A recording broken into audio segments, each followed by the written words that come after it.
Orang kalau sudah berjanji jadi presiden, jadi anggota DPR, jadi menteri, mereka pasti berjanji, kami akan memberantas kemiskinan.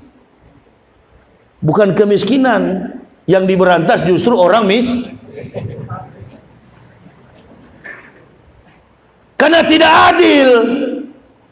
Kelompok, partai, individu, golongan yang dipentingkan, masyarakat tidak peduli.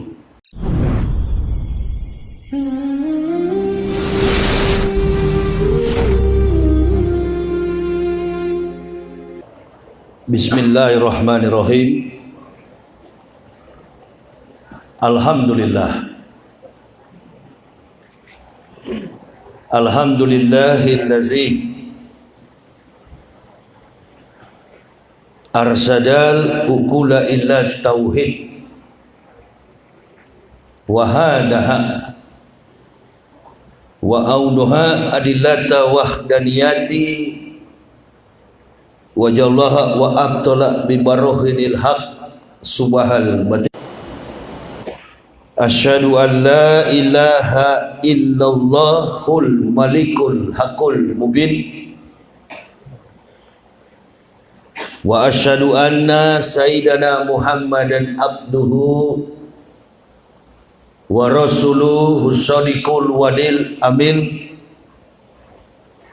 tibil qulubi wa da'wa iha wa afiyatil abdani wa sifa iha wa nuril absyari wa gijaiha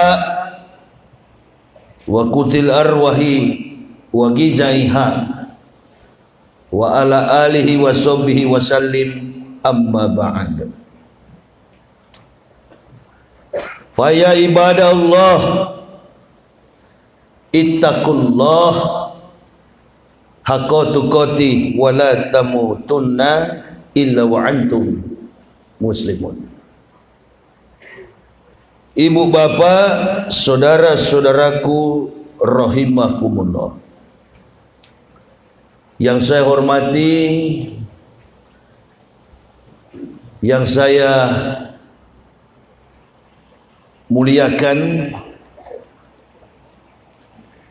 Badan Kemakmuran Masjid Takmir Masjid At-Taqwa Senuro, Provinsi Sumatera Selatan, para alim, para ulama, tokoh-tokoh masyarakat, imam rawatib, dan yang berhadir bersama-sama dengan kita pada malam ini, musyawarah pimpinan kecamatan, pemerintah, dalam hal ini camat atau yang diwakilkan Kapolsek, Komandan Rayon Militer, dan yang saya cintai, saya banggakan, ma'asyiral muslimin wal muslimat rahimakumullah. Puja dan puji syukur marilah sama-sama kita panjatkan kehadirat Allah Subhanahu wa taala atas segala limpahan nikmat dan ridhonya jualah, sehingga ibu bapa, saudara-saudaraku dan saya bisa bertatap muka bersilaturahmi dalam keadaan sehat walafiat. Nabi SAW, man salaka tariqan ilal ilmi salakallahu bihi tariqan ilal jannati. Barang siapa meringankan langkah kakinya menuju majelis ilmu, maka Allah Subhanahu wa taala akan membangunkan jalan baginya menuju surga. Mudah-mudahan niat ibu bapa, saudara-saudaraku dan saya hadir di majelis ilmu tidak ada lain dan tidak bukan adalah untuk mencari pahala surga. Amin. Allahumma amin. Yastaghfuna minan nasi wa la yastaghfuna minallahi. Antum bisa bersembunyi di hadapan orang, tapi antum tidak bisa bersembunyi di hadapan Allah. Niat kita datang ke masjid tidak ada lain dan tidak bukan adalah untuk membekali diri kita ini dijadikan sebagai pegangan kehidupan kita ketika Allah menghentikan detak jantung kita menuju pada kematian. Maka yang kita bawa pulang ke sana hanya 4 perkara. La tasalu qadama abdin yaumal qiyamati min baini yadaillahi ta'ala hatta yus'alu an arba'ati asa. Faqala Nabi sallallahu alaihi wasallam, tidak beranjak kaki seorang hamba dari pelataran kiamat yadaillahi ta'ala, di hadapan Allah Ta'ala, kecuali dia ditanya 4 perkara. Yang pertama ditanya an umri fima afna, umurmu dengan apa kau habiskan. Jasad di dalam tanah pun ditanya oleh Allah, wa an jasadihi fima ablahu, jasadmu dengan apa engkau rapukan, itu dipertanggungjawabkan. Wa an ilmihi wa amila bihi, ilmumu untuk apa engkau gunakan.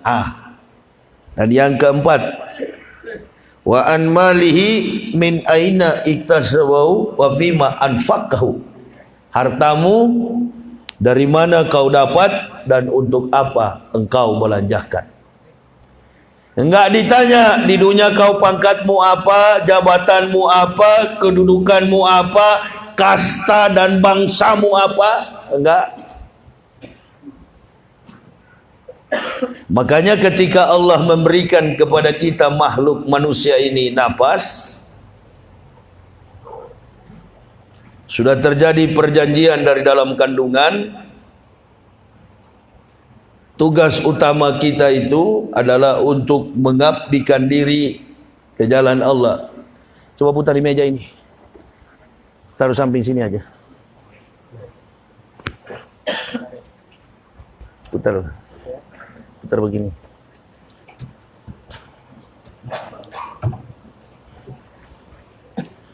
Sini aja, sini di samping sini. Mengabdikan diri di jalan Allah. Latar belakang apapun kita, karena Islam ini kan sifatnya bukan agama yang diberikan oleh Allah, oleh Tuhan kepada satu agama. Makanya sifat pengutusan Nabi Muhammad itu bukan kepada orang Arab. Wa ma arsalnaka ila rahmatan lil Al-Quran juga begitu. Hudal linas, supaya kita tidak memandang Islam itu agama yang sempit. Begitu. Rasulullah diutus kepada seluruh suku, kaum, bangsa dan bahasa. Sifatnya adalah rahmatan lil, alhamdulillahillazi arsala rasulillah rahmatan lil, rahmat bagi alam semesta. Kenapa? Keistimewaan apa yang ada pada Rasulullah dibanding Nabi dan Rasul-Rasul yang lain? Karena beliau diutus oleh Allah kepada seluruh umat manusia. Kalau nabi-nabi yang lain diutus hanya kepada suku, kaum, bangsa dan bahasa mereka sendiri. Skalanya kabupaten, kecamatan, RT, RW. Bahkan nabi yang terakhir dari kalangan Bani Israel gagal Umatnya cuma 12 orang. Itu pun 8 mati dieksekusi oleh prajurit tentara Romawi, 4-nya lari ke dalam goa, dan mereka hidup 309 tahun bersama seekor anjing. Terbitlah kitab yang namanya Ashabul Kahfi. Siapa Nabi itu? Nabi itu adalah Nabi Isa alaihissalam. Jadi Nabi Isa itu adalah Nabi yang tidak berhasil. Semua Nabi yang diutus oleh Allah, 124.000 Nabi tidak berhasil. Hanya satu yang berhasil, Nabi Muhammad Sallallahu Alaihi Wasallam. Sehingga ibu bapak yang bukan orang Arab boleh beragama Islam. Orang Amerika, orang Jawa, orang Portugis, orang Spanyol, semua manusia yang ada di 5 benua, Amerika, Australia, Eropa, Asia, Afrika, berhak mengucapkan 2 kalimat syahadat. Itulah keistimewaan diutusnya Nabi Muhammad sallallahu alaihi wasallam.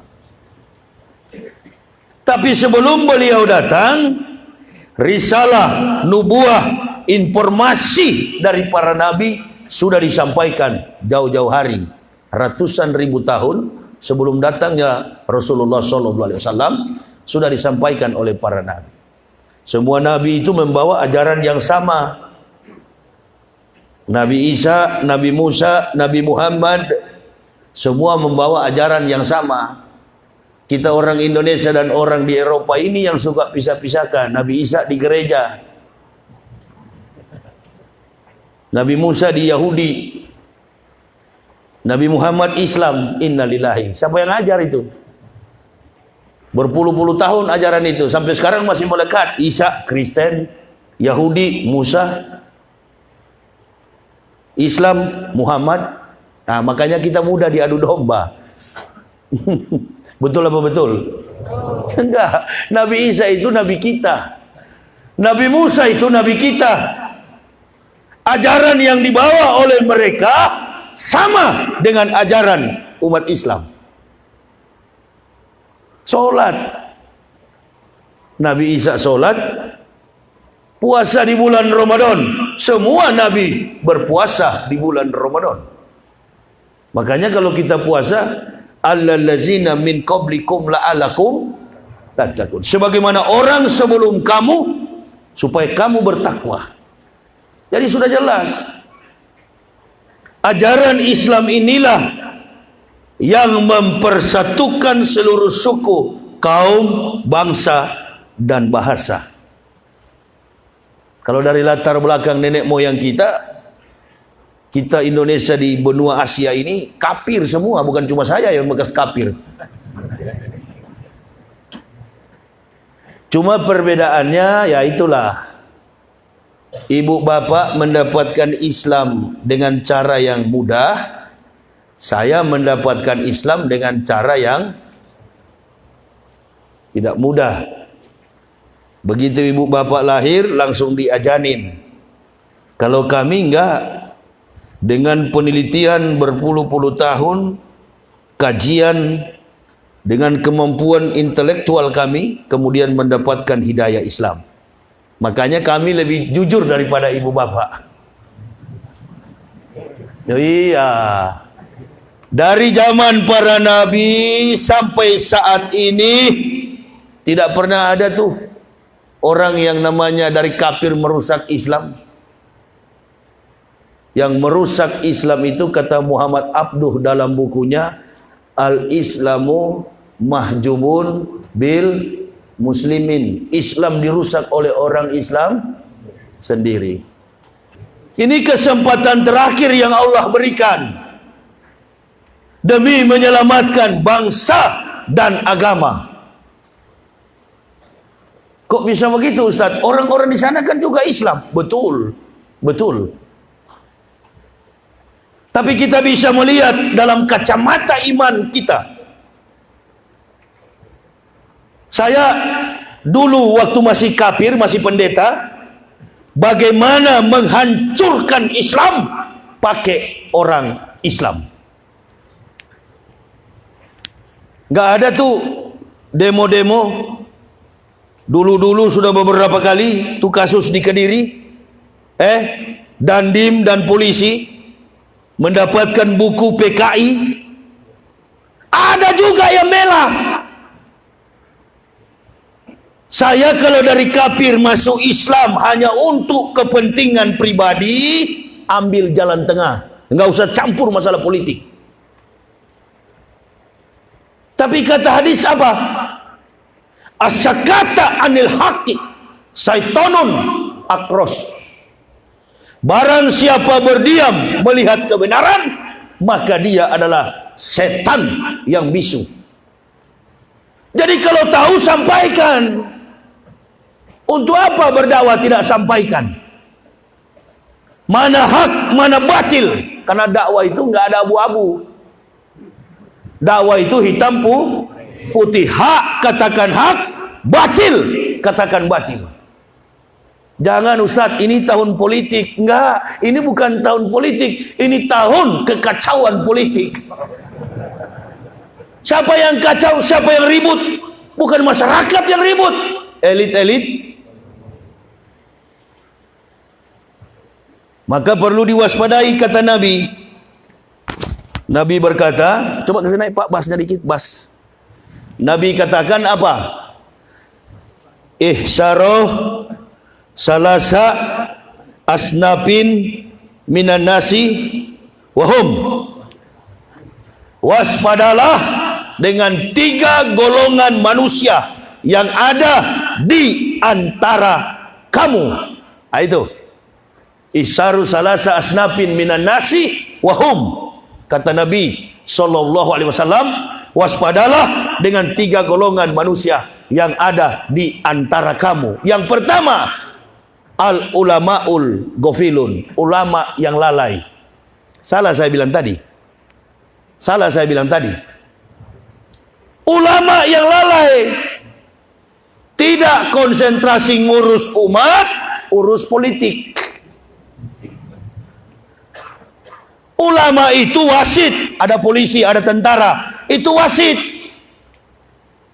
Kiwamut dunya bi arba'ati asa, tertibnya dunia bergantung kepada 4 persoalan, 4 perkara. Yang pertama, bi ilmi ulama'i, ilmu para ulama. Yang kedua, bi adlil umaro, keadilan, adilnya penguasa, pemerintah.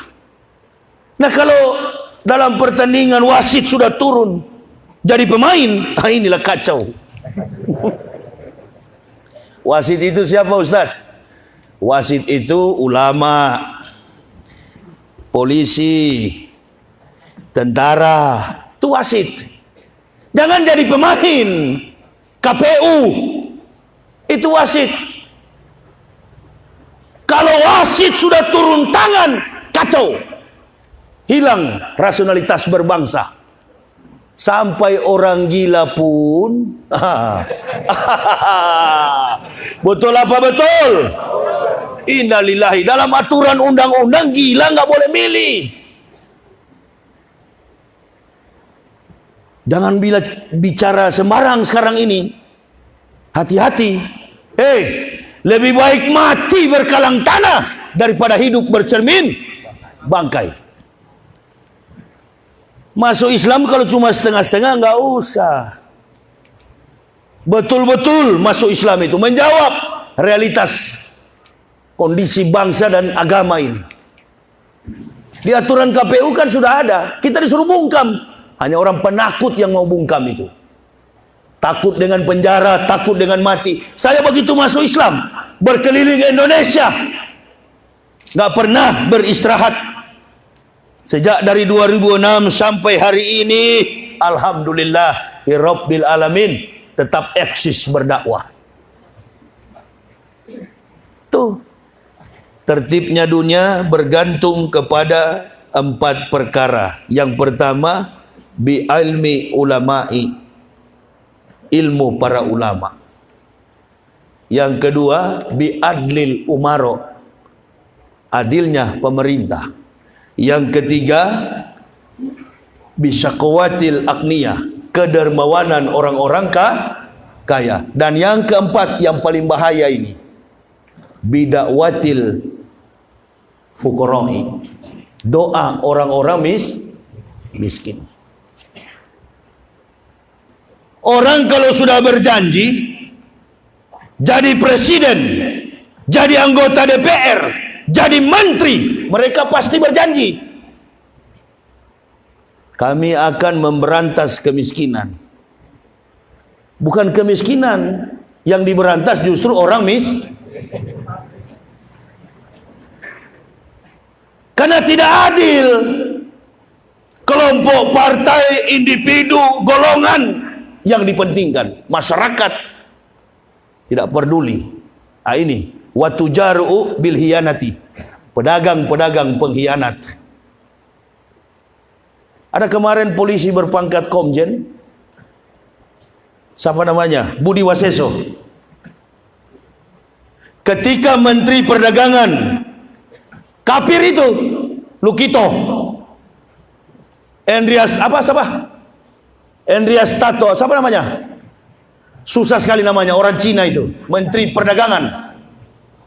Dia katakan akan mengimpor beras. Kata si komjen ini, sudah penuh gudang kita, tidak boleh lagi, kasihan petani kita. Apa kata Menteri Perdagangan ini? Harus diimpor. Apa jadinya petani-petani kita?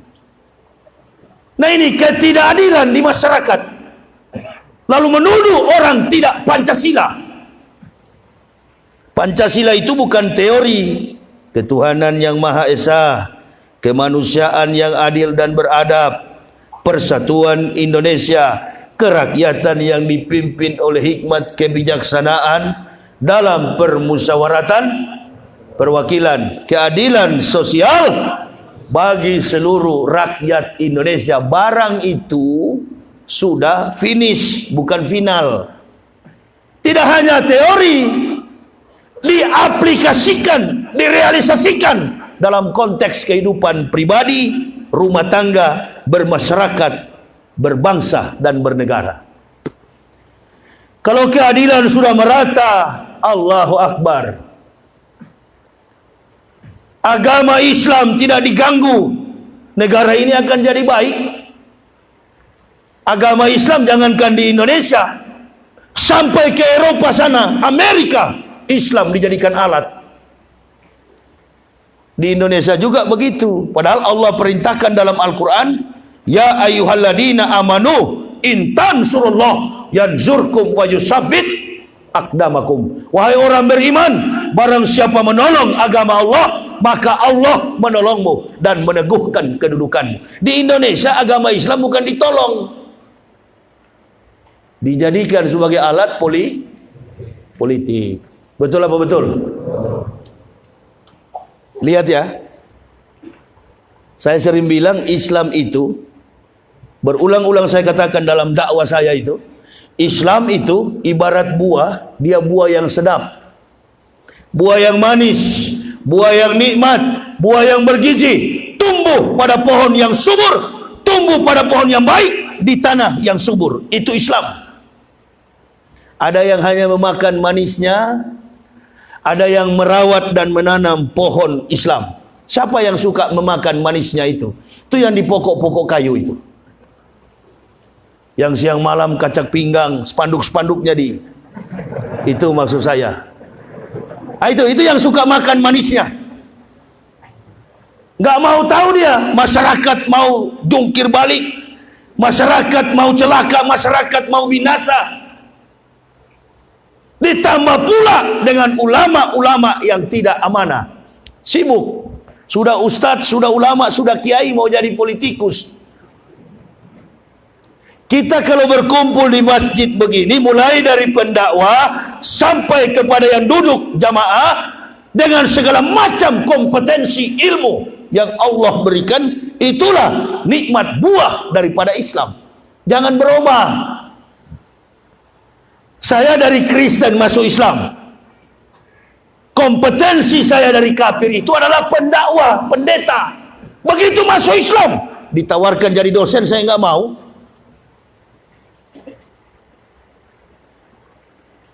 Saya nggak mau. Ditawarkan jadi pengusaha, saya nggak mau. Saya lanjutkan tugas saya. Kalau dulu membawa orang ke neraka, sekarang bawa orang ke surga. Nggak mau bergeser saya. Sama dengan Ustadz Abdul Somad. Subhanallah. Dia tahu bahwa dia tidak usah memakan manisnya. Posisi beliau adalah merawat dan menjaga pohon Islam ini.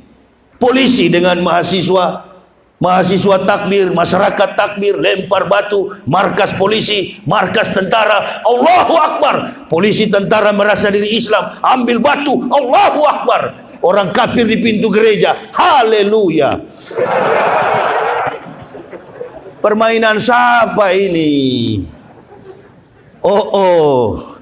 Ente baru belajar munafik, saya sudah pensiun. Jawabannya semua nggak jauh dari Al-Quran. Walan tardo ankal yahudu walan nasoroh hatta tatabiya milatahum. Jadi nggak ada tuh orang Kristen itu baik sama orang Islam, itu nggak ada dalam kamus, nggak ada. Oh, itu tetangga saya orang Kristen, satu partai dengan saya orang Kristen, betul. Baik dia, depan begini dia baik, di belakang dia habok agama kita. Ente percaya? Bahkan ada yang sampai pergi ke gereja, Allahu Akbar, sorban 50 biji melintang di kepala. Penjilat, munafik, menjual-jual Islam untuk kepentingan politik. Islam diperjuangkan. Jadi ustadz, jadi pendakwah, tegakkan Islam. Kalau ustadz gak usah ngaku politikus. Kalau politikus gak usah ngaku ustadz. Kemarin saya ceramah di Medan, ada teman saya mau calonkan diri jadi anggota DPR pusat, memakai kata ustadz. Saya bilang, panitia jangan sebut ustadz, dia kan sudah jadi wasit. Ustadz itu wasit, petugas wasit, pemerintah, ulama, umaro adalah mitra seperjalanan untuk mencapai cita-cita negara, terutama agama. Sama dengan orang bilang Ambon pecah, Kristen dan Islam diadu domba, Poso kacau, dulu eskalasi konflik. Saya orang Manado, orang Sulawesi, Ambon pecah, Sulawesi, Poso pecah. Orang katakan perang agama. Siapa yang bilang perang agama? Kekacauan eskalasi konflik di Sulawesi dan di Maluku bukan perang agama. Kristen dan Islam dijadikan kuda tunggangan untuk mencapai isu-isu politik. Jadi kita umat Islam ini tinggal pilih, tinggal cerdas memahami realita. Oh, mana partai-partai yang tidak butuh orang Islam? Megawati kan ngomong begitu. Kami tidak butuh suara umat Islam. Innalillahi. Ya sudahlah, kalau begitu jangan pilih. Oh, ini Ustadz, masalahnya saya sudah dikasih uang. Berapa? Kami dikumpulkan masyarakat, dikasih 1 orang 1 juta. Ambil. Kalau ada politikus kasih uang, ambil. Pura-pura lemes. Iya. Memang karet lagi murah. Kurang ini Pak 1 juta. Ustadz Yahya bilang katanya kalau mau tusuk Bapak 5 juta. Begitu dikasih uang, jangan pilih, tusuk yang lain. Mampus kau. Begitu. Mendewasakan para politisi supaya dewasa, jangan hanya memakan manis. Kita dalam keadaan begini memang lagi kehilangan logika sehat, logika berpikir kita sudah mulai menyimpang. Saya kemana-mana mengatakan silakan, yang pilih Prabowo silakan, yang pilih Jokowi silakan. Tapi saya lebih berat memilih Prabowo. Kenapa? Karena di sana satu, ada banyak orang-orang yang menista Islam. Katanya tidak butuh suara Islam. Jangankan antum orang Islam, orang kafir saja butuh suara umat Islam. Betul? Ini politisi-politisi kafir, mereka membutuhkan suara umat Islam. Nyosor kemana-mana, bawa amplop. Bahkan ada yang antar tikar sembahyang di masjid sajadah. Begitu tidak lulus, diambil lagi itu sejadah. Innalillahi. Bahkan ada yang sampai ngutang berpuluh-puluh miliar di bank, tidak lulus jadi anggota parlemen. Gila. Ini wacana yang berkembang di publik. Jadi kalau berdakwah, melihat realitas yang terjadi, jawab. Itu dakwah. Tapi kan di masjid ini Ustadz, ya justru di masjid. Dakwah itu kalau nggak mau menjawab persoalan hidup, jangan pakai kata dakwah. Dakwah itu kan tuding. Ganti saja penataran. Dulu kita waktu sekolah ada penataran P4. Penataran Pendidikan, Penghayatan dan Pengamalan Pancasila. Nah, itu. Dirubah saja. Lalu kita main puji. Saya masuk Islam ini dengan pengorbanan yang luar biasa. Tidak gampang. Meninggalkan keluarga, meninggalkan jabatan sebagai rektor. Cuma satu saja kesalahan kami di Kristen sana. Tuhan kami naikkan pangkat, turun pangkat jadi orang, orang naik pangkat jadi Tuhan. Hanya satu kesalahan itu di Kristen. Kalau kelakuan antara orang Kristen dan orang Islam cuma beda-beda tipis. Ada orang beragama Islam kelakuan kafir. Ada orang kafir kelakuan Islam. Hanya itu kesalahan kami. Tuhan kami turunkan pangkatnya jadi kopral. Kopral kami naikkan pangkatnya jadi jenderal. Nah itu Yesus Kristus bagi umat Islam adalah Nabi Isa. Nabi bagi orang Kristen adalah Tuhan. Sekarang pertanyaannya, saya sekolah sampai kepada tingkat doktoral. Saya bertanya, apakah betul itu adalah Isa Al-Masih? Bukan. Yang disembah, yang diyakini oleh orang Kristen itu bukan Nabi Isa. Nabi Isa itu adalah nabi yang tidak dapat divisualisasikan, baik dalam bentuk gambar maupun foto. Masuklah ke rumah-rumah orang Islam atau ke masjid sampai di Makkah, Madinah, ada nggak foto Nabi Muhammad yang kita lihat? Atau Maulud Nabi, ada nggak foto Nabi Muhammad yang terpampang di masjid? Kenapa Nabi Muhammad tidak ada fotonya? Karena di zaman beliau memang tidak ada tukang. Di zaman Nabi Isa 576 tahun sebelum Nabi Muhammad, ada fotonya enggak? Nabi Muhammad saja tidak ada foto, bagaimana mungkin Isa ada? Foto siapa itu? Bule dari mana yang kemudian jadi itu Tuhan? Ternyata bule itu namanya artis Hollywood yang bermain pada film The Passion of the Christ, penderitaan Kristus. Nah ini umat Islam sudah salah memahami, dia anggap itu Isa. Ketipu semua kita ini. Iya. Datang orang-orang munafik, oh iya ya, kamu Nabi Isa, saya Nabi Muhammad. Tidak sah iman Islam ibu bapak kalau tidak beriman kepada salah satu nabi yang diutus oleh Allah, yaitu Nabi Isa. Yang mengatakan akan datang Nabi Muhammad, Nabi Isa. Bagaimana mungkin Nabi Isa di gereja sana? Makanya waktu Pak Maruf masih kiai, enggak, saya masih ada rekamannya, masih ada di WhatsApp saya. Waktu beliau masih kiai tahun 2016, Pak Maruf Majelis Ulama menurunkan fatwa, ini masih kiai, mengucapkan selamat Natal adalah haram. Saya bantah di Pekanbaru, tidak ada. Siapa yang mengucapkan selamat Natal silakan, tidak haram. Ada yang mulai curiga sama saya, kok begitu Ustaz? Iya, tidak haram, memang tidak haram. Memang mudah mengharam-haramkan orang Islam. Siapa yang mengucapkan selamat Natal tidak haram. Masa cuma mengucapkan selamat Natal langsung berdosa? Enggak. Tapi harus dibuktikan secara ilmiah. Profesor Dr. Abineno, ini pendeta yang ngomong, bukan saya. Saya bukan pendeta lagi. Ini Abineno yang bicara. Dr. Abineno, seorang teolog Kristen terkemuka, berkata, sampai hari ini kita tidak tahu secara persis tanggal, bulan, dan tahun berapakah Yesus itu dilahirkan. Lihat Abineno, ibadat jemaat dalam abad-abad pertama, Badan Perpustakaan Kristen Jakarta 1961, halaman 64.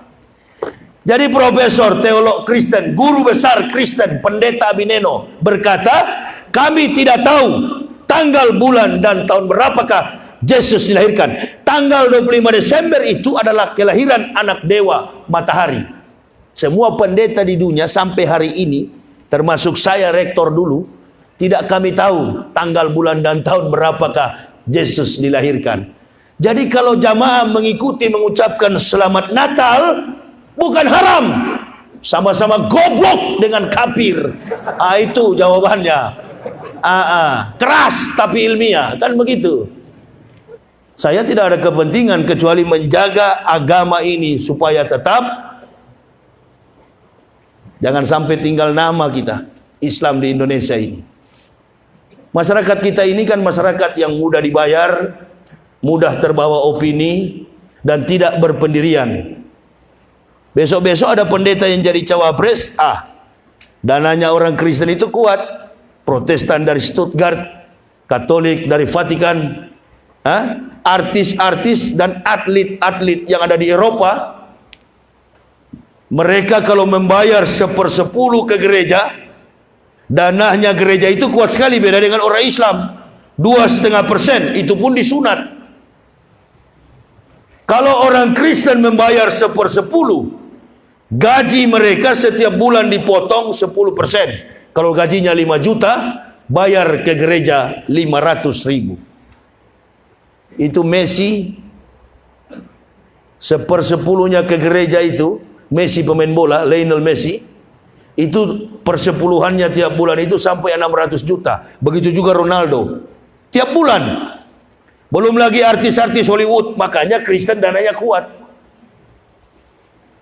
Nah, kalau nanti ke depan ada orang kafir yang mencalonkan diri jadi presiden, habis kita. Di sini yang tadinya tidak ada gereja, kemudian dibangun gereja. Petugas tambah kacau mengurus masyarakat kita, diadu domba kita. Jadi kita datang ini bukan untuk mengacaukan, justru menjawab persoalan yang ada. Ciptakan keadaan yang kondusif, jangan seperti di Pekanbaru, spanduk-spanduk yang ada dirobek-robek, mau cebong, kampret, jangan ente main robek. Biar aja lah dia berdiri di situ, jangan dirobek-robek. Ciptakan suasana yang kondusif. Umat Islam itu biasakan untuk selalu sabar menghadapi masalah. Biarkan. Apalagi kita dalam ketegangan politik seperti sekarang ini, biar kami ustadz-ustadz yang berdakwah. Serahkan kepada kami untuk menjawab realitas politik yang ada. Persoalan teologi. Baru-baru ini saya dengar di Jawa sana, orang dilarang katanya untuk ibadah. Bukan dilarang, tetapi bagaimana kita menggunakan aspirasi dengan rasional, menggunakan akal kita. Kemudian ada orang yang menduduki Al-Quran. Kemarin kita diadu domba membakar kalimat tauhid. Yang bakar bukan orang kafir, orang Islam yang bakar. Siapa yang suruh? Di belakang daripada mereka itu adalah bangsa asing, orang-orang kafir. Umat Islam jadi munafik. Ini saya, kalau mau begitu, saya dan keluarga masuk Islam, kalau mau ikut golongan itu sudah dari lama. Tapi kami tidak ada niat. Begitu Allah memberikan hidayah, sadar betul bahwa kehidupan kami di dunia ini hanya sementara. Saya dari Kristen mempendetakan para pendeta. Ini dokumen saya. Saya yang mempendetakan para pendeta. Saya yang mentahbiskan mereka. Saya rektor. Saya tinggalkan agama itu, tinggalkan jabatan itu, tinggalkan sanak keluarga, tinggalkan orang tua demi saya menuju pada Islam. Begitu sampai dalam Islam, Allahu Akbar. Nazar saya hanya satu. Engkau telah memberikan kepada saya agama yang benar ini ya Allah, akan saya tegakkan sampai masuk ke liang kubur. Tujuannya apa? Mengokohkan iman saudara Muslim dan memanggil orang kafir masuk Islam. Manado yang dulu-dulunya cuma 0,18%. Ibu bapak lihat di Google sekarang, tahun 2018. Persentase umat Islam di Manado 51%. Kita di Sumatera ini sesama Muslim saling membidah-bidahkan, mengkafir-kafirkan. Enggak berani bilang pendeta masuk neraka. Yang masuk neraka itu bukan orang Islam. Yang masuk neraka itu adalah orang kafir. Biar yang munafik juga tetap masuk surga. Yang tidak sholat-sholat juga masuk surga. Asalkan KTP-nya Siapa bilang orang Islam masuk neraka? Enggak ada tuh. Yang tidak sholat-sholat sekalipun, asalkan tidak murtad, tetap masuk surga. Lalu yang pemalas sholat, inilah bagus. Ustadz begini yang kita tunggu-tunggu. Masuk surga ente, tapi surganya benjol-benjol. Begitu. Al-Quran yang begitu sempurna sudah memerintahkan kepada kita, qad aflahal mu'minun allazina hum fi sholatihim khashi'un wallazina hum 'anil laghwi muriddunya wallazina hum fil zakatihi fa'ilun wallazina hum li furujihim hafizun. Kita masuk surga ini kan bukan karena jago sholat, bukan karena kita puasa Senin Kemis, bukan karena kita jago bersedekah, bukan karena kita setiap bulan umroh, bukan. Kita masuk surga umat Islam, qad aflahal man tazakka, menjadi suci karena kita beriman kepada Allah. Jangan ibu bapak berpikir saya masuk surga umat Islam karena saya bersih dari dosa. Enggak ada. Enggak ada, kita enggak berdosa. Mulai dari pembicara sampai jamaah, semua kita berdosa. Kita masuk surga karena rahmat Allah, karena iman kepada Allah. Orang kafir masuk neraka bukan karena berbuat dosa, karena mereka kufur, ingkar, kupar, kafir terhadap Allah. Jadi nggak ada itu sesama Muslim. Oh, ini ukuran jenggotnya kurang panjang, neraka ini. Kaki celana kurang naik, wah bidah.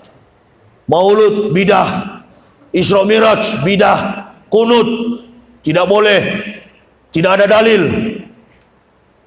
tidak kunut, tidak sah, ribut di jamaah. Saya kadang-kala begitu masuk Islam saya cuma tengok, kok ini bisanya umat Islam ribut masalah kunut. Ini kalau dalam hati saya, kalau saya munafik ini masuk Islam, gampang sekali Islam ini dirombak. Sudah kelihatan kelemahannya. Kalau saya dari kafir masuk Islam munafik, Allahu Akbar, paling mudah saya pecahkan. Tapi kami dari kafir masuk Islam bukan NU. Kami tidak pernah bergabung dengan orang Islam, organisasi Islam manapun. Kami tidak pernah bergabung dengan organisasi Islam manapun. Saya bukan NU, saya bukan Muhammadiyah, saya bukan Nahsabandiyah, saya bukan Al-Wasliyah, saya bukan Banser, saya juga bukan Ansor, saya bukan FPI. Berdakwah kemana-mana kami suami istri beserta anak kami. Nggak pernah saya minta pengawal. Di Medan kemarin saya berdakwah ini, saya kembali lagi ke Medan nanti. Pulang ke Jakarta dulu, kemudian tanggal 7 Februari kembali ke Medan. Ada FPI mau kawal, saya tolak. Nggak usah pakai kawal. Saya nggak perlu dikawal-kawal. Kami sebenarnya datang ke sini pakai mobil. Cuma kemarin kami mendapat musibah di Aceh, di Perlak. Mengantuk saya dari perjalanan dari Sabang menuju ke Medan, dari Lok Sumawe, tablik akbar di Perlak Barat, kami masuk jurang sekeluarga. Mobil saya hancur dan sekarang lagi diperbaiki di Pekanbaru. Sebenarnya jadwal malam ini saya nggak bisa hadir.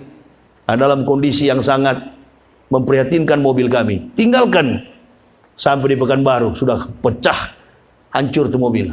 12 tahun saya berdakwah karena mengantuk di perjalanan. Ngantuk, sudah ditegur istri saya, bangun pak, bangun istirahat. Nggak bangun saya. Saya nggak bangun. Saya jalan terus. Kurang bagus itu, nggak terlalu. maksa suara saya. Saya jalan terus, mana minta ganti? Sudah dibilangin kasih naik basnya dikit. Suruh kasih naik basnya. Ini aja lah, pakai ini aja lah. Ini cuma berat aja bikin capek. Enggak, saya sudah bilang basnya kasih naik. Berat sekali ini, bikin lelah, lepas saja. Sudah berat, jelek suaranya. Ini aja lah. Nggak keluar cakrawala saya berpikir banyak.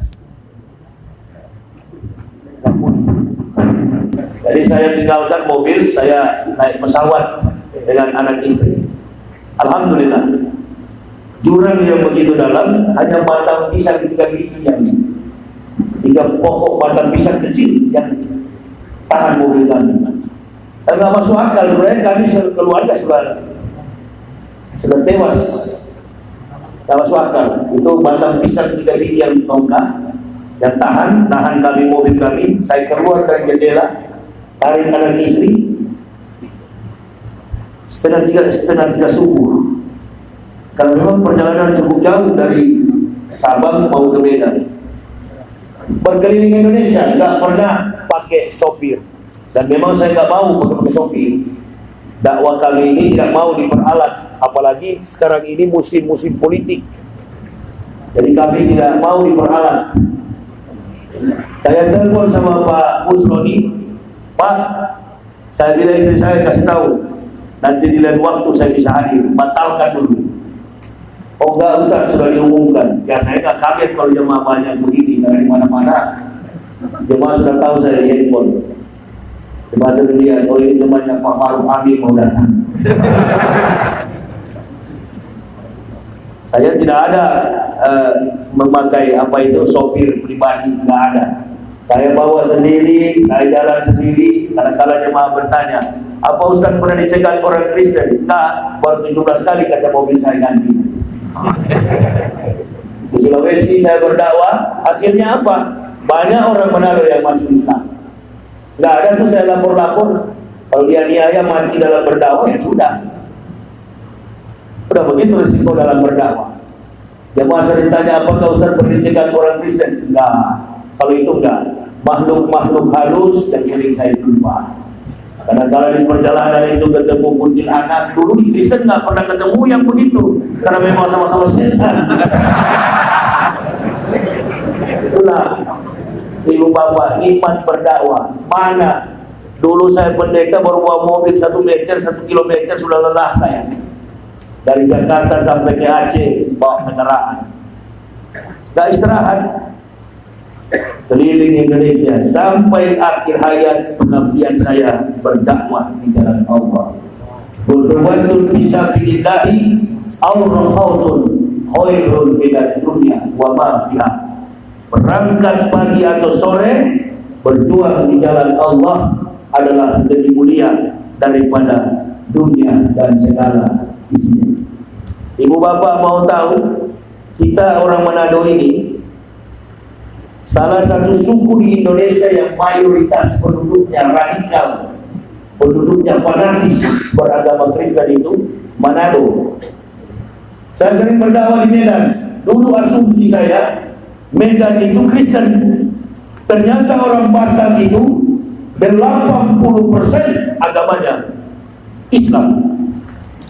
Cuma 20% yang beragama Kristen.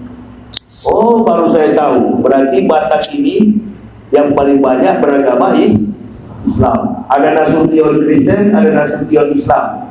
Tapi saya Waloni, tidak ada Waloni itu beragama Islam. Dari nasab nenek moyang kami itu memang Kristen fanatis. Dan saya kurang lebih 16 tahun di Papua, pendeta di sana, dan yang mendirikan Universitas Kristen di tanah Papua, saya yang mendirikannya.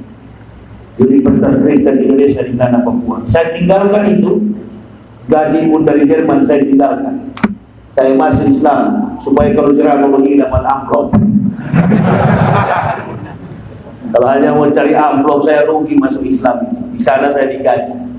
Makanya saya kaget kalau ada ribut-ribut tentang mualaf. Tadi ada yang tanya sama saya, Ustaz masuk organisasi mualaf, organisasi mana? Saya sejak masuk Islam tidak mau berorganisasi. Kenapa?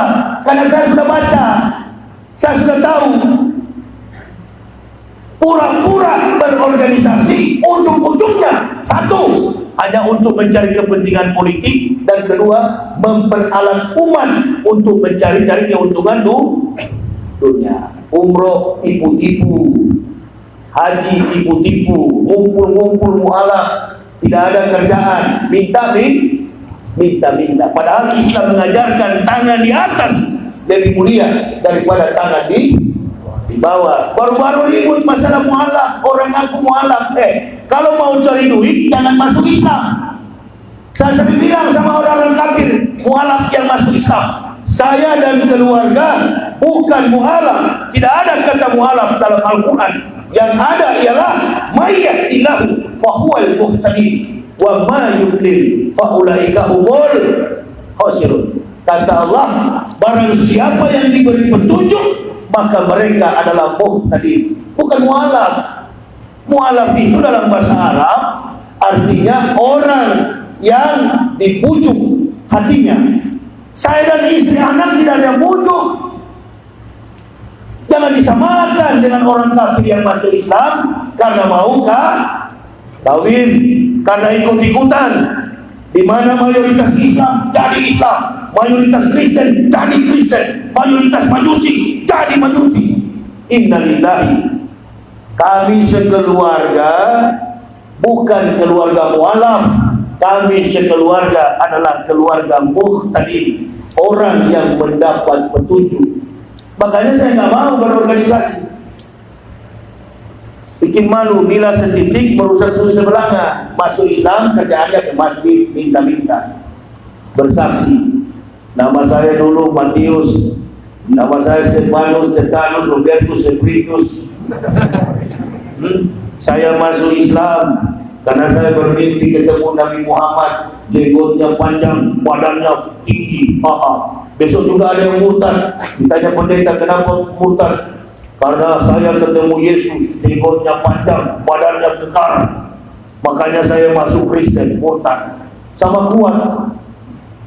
Orang masuk Islam itu bukan sembarang. Di Eropa, di Amerika, ada masjid orang Indonesia di New York, Indonesian Muslim Community, Al-Hikmah Mosque, Masjid Al-Hikmah, komunitas orang Indonesia. Satu hari di New York 20 sampai 30 orang mengucapkan 2 kalimat syahadat. Siapa mereka? Businessmen, orang-orang pengusaha, rohaniawan, orang-orang jenius, orang-orang yang meneliti, orang-orang yang hidup dengan segala macam kompetensi keilmuan mereka. Mereka mendapat petunjuk masuk Islam. Argumennya jelas. Laqad anzalna ayatin mubayyinatin wallahu yahdi may yasha'u ila siratal mustaqim. Jadi mereka masuk Islam itu karena Al-Quran yang menjelaskan. Mereka menghubungkan keilmuan mereka dengan kebenaran Al-Quran. Mereka masuk Islam. Sama dengan seorang peneliti ahli kandungan, akhirnya dia masuk Islam, orang Perancis. Namanya Profesor Dr. Maurice Buckley. Dia menulis buku dalam bahasa Perancis, La Coran, la Bible and la Science Moderne. Bible dan Quran, Bible dan Al-Quran memandang ilmu pengetahuan modern. Hanya satu kata yang dia temukan dalam bahasa Al-Quran, bukan satu ayat, bukan satu isi Al-Quran, satu kata nutfah yang dia dapatkan dalam Al-Quran. Laqad khalaqnal insana min sulalatin min tin summa ja'alnahu nutfatan fi qararin makin. Terkait dengan asal usul penciptaan manusia, dia terus berpikir, kata nutfah itu adalah setetes mani mengandung berjuta-juta sel telur, lahirlah ibu bapak, saudara-saudara dan saya. Dia terus berpikir, kapan Nabi Muhammad pernah sekolah fakultas kedokteran spesialisasikan kandungan? Rasulullah tidak pernah mengecap pendidikan formal. Atas wahyu dari Allah dia terima di Gua Hira, dia bukukan dalam Al-Quran, dia mendapat keterangan dari Allah. Masuk Islam, Maurice Buckley. Nah, jadi itu yang dinamakan orang yang betul-betul mendapat hidayah. Kita di Indonesia ini tidak. Cuma karena mau kawin, tinggalkan istrinya, tinggalkan suaminya, tinggalkan saudaranya, masuk Islam. Pagi beriman, sore menyangkal. Itu yang ada kan, yang Bapak Ibu sering lihat.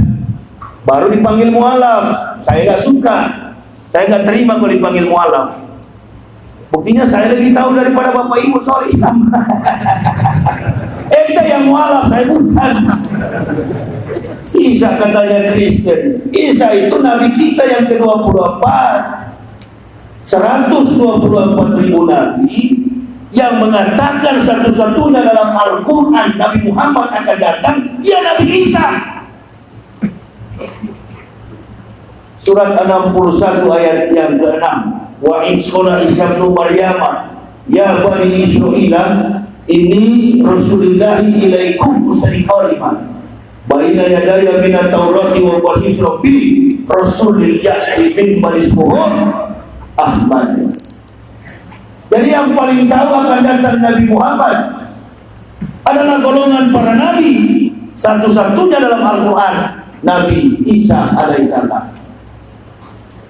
Waktu Nabi Isa mengatakan akan datang Nabi Muhammad, saya mau tanya ibu bapak, Nabi Muhammad sudah lahir atau belum? Nabi Muhammad sudah lahir atau belum? Al-Quran sudah ada atau belum? Sudah. Nabi Muhammad belum datang, Al-Quran sudah turun. Itulah tadi ucapan Nabi Isa, masih ada di Al-Quran sampai sekarang. Paham kira-kira Bapak Ibu? Jadi yang di sana itu bukan Nabi Isa, lakum dinukum, agamamu, agamaku.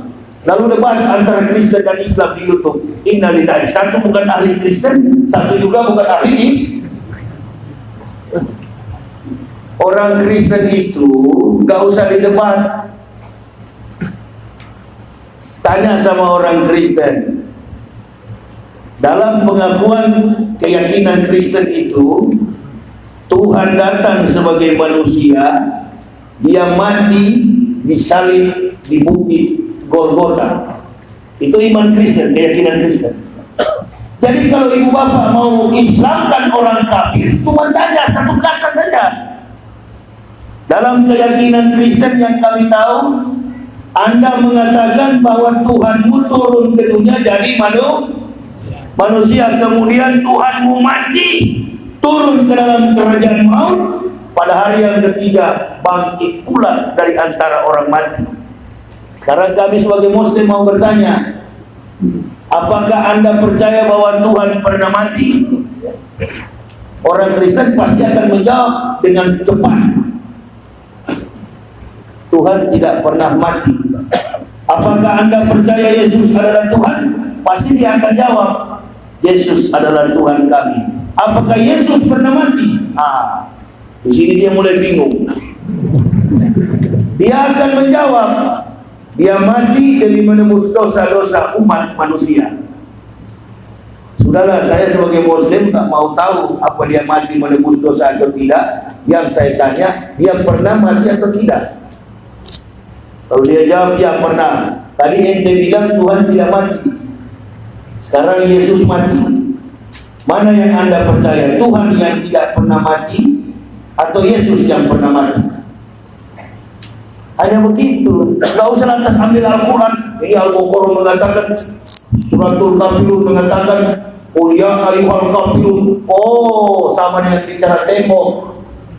Islamkan orang kafir pakai Al-Quran, sampai kiamat orang kafir tidak akan beriman. Jangankan orang kafir, orang Islam sendiri banyak tak percaya Al-Quran. Itu di Bandung sana ada yang duduk di Al-Quran. Kami sekeluarga justru mendapatkan Islam itu bukan karena orang Islam yang meyakinkan kepada kami. 8 tahun saya mempelajari Al-Quran, satu titik pun Al-Quran itu tidak dapat diselesaikan oleh otak dan tangan kotor manusia. Sedangkan kitab suci Kristen hampir setiap saat berubah-ubah, palsu semuanya, penuh dengan kebohongan, dan banyak sekali ayat-ayat yang kosong di dalam Bible Kristen. Itu bukan Injil. Injil adalah Al-Quran, Taurat adalah Al-Quran, Zabur adalah Al-Quran. Semua kitab yang dibawa diturunkan Allah kepada para nabi itulah sekarang namanya Al-Quran. Jadi Quran surah As-Saff terkait dengan ucapan Nabi Isa yang mengatakan akan datang Nabi Muhammad adalah ucapan kalimat Injil. Kristen itu bukan Injil. Anak muda di Pekanbaru bilang sama saya, Ustaz, bapak saya punya Injil asli. Kapan deh bapak mau ketemu Nabi Isa? Belajar sejarah kamu. Nabi Isa itu membawa Injil bukan dalam bentuk buku begini. Al-Quran saja abad ke-6 bukan dalam bentuk buku begini. Al-Quran dalam bentuk suhuf, ditulis di atas pelepah kurma. Itu namanya suhuf yang ditangkap Umar bin Khattab di tangan adiknya Fatimah, lalu dirobek oleh Umar, dan Umar mendapatkan surat Al-Ikhlas. Kemudian beliau masuk Islam, menjadi pembela Islam, muhtadi, orang yang mendapat petunjuk betul-betul keislaman beliau. Apalagi di zaman Nabi Isa, tidak ada kertas Injil yang melekat pada Isa, ada pada lisan Nabi Isa. Tahun 35 Masehi, Allah angkat Nabi Isa di langit yang keempat. Makanya kalau kita mengikuti riwayat tentang Isra Miraj, langit pertama Rasul bertemu Iblis, langit kedua bertemu Soleh, langit ketiga bertemu Nabi Adam, langit keempat bertemu Yahya dan Isa, langit kelima berjumpa Harun, langit keenam berjumpa Musa alaihissalam, langit ketujuh berjumpa Ibrahim alaihissalam yang bersandar pada Masjid Baitul Maqmur, dan kemudian Rasul melanjutkan perjalanan menuju ke Sidratul Muntaha. Dan ini kisah sekarang ini langit keempat, dia nanti akan datang sebagai Imam Mahdi, akan mematahkan salib, kemudian mengucapkan 2 kalimat syahadat. Dia akan membunuh semua dagang yang ada di muka bumi ini, termasuk pengikut-pengikut salib. Jadi kita jangan menyangka bahwa Nabi Isa itu di Kristen. Nabi Isa itu adalah Nabi utusan Allah. Kristen itu kafir, musyrik. Ada baca Al-Quran enggak? Laqad kafara allazina qalu innallaha masihun ibnu Maryam. Kafirlah orang-orang yang berkata bahwa Isa anak Maryam adalah Tuhan selain Allah. Sampaikan itu. Jadi bukan hak kita untuk mengucapkan, bukan hak ulama. Kalau ulama tidak mengucapkan selamat Natal, malu. Kalau jamaah yang mengucapkan, polisi, tentara boleh, camat boleh, bupati boleh, silakan, tidak berdosa. Tapi kita orang Islam belajar Iqra, harus bijak. Kalau belajar Iqra, begitu dipanggil acara Kristen, pura-pura sariawan. Pak Camat, ya, Bapak diminta untuk menyampaikan sambutan Kristen Natal. Oh, boleh. Ya udah, Pak Camat hadir. Nunnya, Natal itu nun diganti non. Jadi bukan Natal bunyinya, selamat hari Natal. Tahun baru, Merry Christmas and Happy New Year. Tahun baru, baknya diganti kok juga. Selamat hari Natal dan tahun baru. Karena kalau gagal harus harus lebih bijak. Jadi nggak ada terus istilah haram. Kita kan belajar Iqra. Ucapkan begitu. Selamat hari Natal tahun baru. Masih lewat. Kalau Bapak Ibu ucapkan selamat Natal, nggak ada berdosa, nggak berdosa. Jamin saya bertanggung jawab di akhirat. Nggak. Pura-pura aja itu, karena belum dapat kesempatan. Jadi kalau mau didik umat jangan berubah. Dari awal jadi ustaz jangan berubah, tetap ustaz. Betul. Iya, jangan hari ini ustaz, besok jadi politikus. Jangan. Biarkan ada cucu kita, sarjana ekonomi, sarjana politik, sarjana hukum. Biar mereka yang berpolitik. Kita ustaz dan ulama, umaroh satu, mitra seperjalanan. Menertibkan dunia ini tidak ada lain kecuali dengan kalimat-kalimatullahi, hadis yang disampaikan oleh Nabi kita Muhammad SAW. Ingat baik-baik, di Solo kemarin kalimat tauhid sudah diganti dengan salib. Hampir terjadi keributan di Solo. Baru pemerintah ini PKI merajalela yang dulu-dulunya ideologi tertutup, kata Megawati, Islam ideologi tertutup. Ideologi tertutup menurut undang-undang tentang MPR adalah PKI. Sengaja dimunculkan di era pemerintahan SBY, nggak ada tuh, karena memang sudah final, sudah finish, sudah selesai. Dulu saya masih ingat di Manado itu, kalau orang mau masuk tentara, masuk polisi, masuk jadi pegawai, ada sampul deh, tinggi map dari rumah saya itu. Saya tanya ayah saya, ini map apa Pak? Ini orang-orang terlibat yang tidak boleh jadi tentara, yang tidak boleh jadi polisi, yang tidak boleh jadi pegawai. Karena bapak saya seksi 1 Inter Manado. Jadi saya tahu dia injak-injak orang PKI, saya umur 9 tahun. Jadi kita ini tidak mungkin menantang negara. Dituduh ustaz-ustaz yang keras, radikal, anti Pancasila, anti NKRI. Benteng kekuatan NKRI adalah umat Islam. Kita yang jangankan umat Islam, orang kafir aja anti kok kepada PKI. Ini sudah merajalela sekarang di mana-mana. Otak kita diadu domba sama umat Islam, diadu domba, pura-pura jadi gila. Saya kemarin ceramah, saya bilang cuma tuh yang gila, pura-pura gila itu dekati saya. Kebetulan di mobil saya itu ada samurai. Kau dekati sini, kau pura-pura gila, nanti saya kasih waras kau. Ada itu. Kita umat Islam inilah yang menjaga NKRI. Jadi nggak mungkin orang Islam anti Pancasila, apalagi ustaz, nggak mungkin, nggak masuk akal, nggak masuk akal, nggak masuk akal. Kami dari kami pun dulu taat kepada negara, cinta kepada negara. Gonjang ganjing tentang kebebasan Ustaz Abu Bakar Basir, betul? Katanya Ustaz Abu Bakar Basir nggak mau tanda tangan. Ya sudah, itu pilihan orang, terserah. Ya, pemerintah urus saja urusan negara, tidak usah urus tentang kampanye pilpres, nggak usah khawatir. Kalau Allah berkehendak, insya Allah jadi. Kalau Allah tidak berkehendak, ente mau jungkir balik bagaimanapun, curang bagaimanapun, saya ketawa di TV, dipanggil oleh TV1, dijelaskan, Pak, gila yang bagaimana Pak yang boleh memilih? Oh, yang maksudnya bukan gila, yang ingatannya yang memang sudah mulai sembuh. Yang bukan yang berat, kata Arif Budiman, KPU Pusat. Tadi ditanya dalam apa itu, acara BHS itu, ditanya oleh komentator TV1, orang gila yang bagaimana Pak? Oh, bukan yang terlalu gila, yang sedang, yang paling bawah. Nah ini saya khawatir, kalau gila memilih bukan coblos. Yang saya khawatir yang merah di TPS. itu aja lah yang saya khawatir. Kalau dia sudah merah, siapa yang cebok? Gitu ya. Ajar kepada masyarakat ini, mudah-mudahan ini ada spanduk banyak sekali di sini. Ada Gerindra, PAN, PKS, ada PDI, silakan.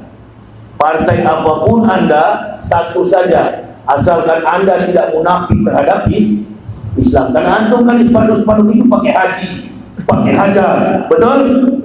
Nah, itu kata Nabi, al-aqil, orang yang berakal. Silakan, karena manusia ini diciptakan oleh Allah di antara susunan malaikat yang berakal tanpa syahwat dan binatang yang bersyahwat tanpa akal. Manusia kehilangan akal satu tingkat lebih daripada binatang.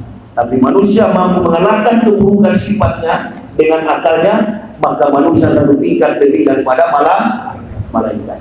Ya, kita harus lebih menghormati, karena Islam ini adalah agama yang al-Islamu ya'lu wala yu'la alaihi. Dalam segala bentuk realitas kompetensi hidup, realisasikan Islam itu sebagai agama yang tinggi.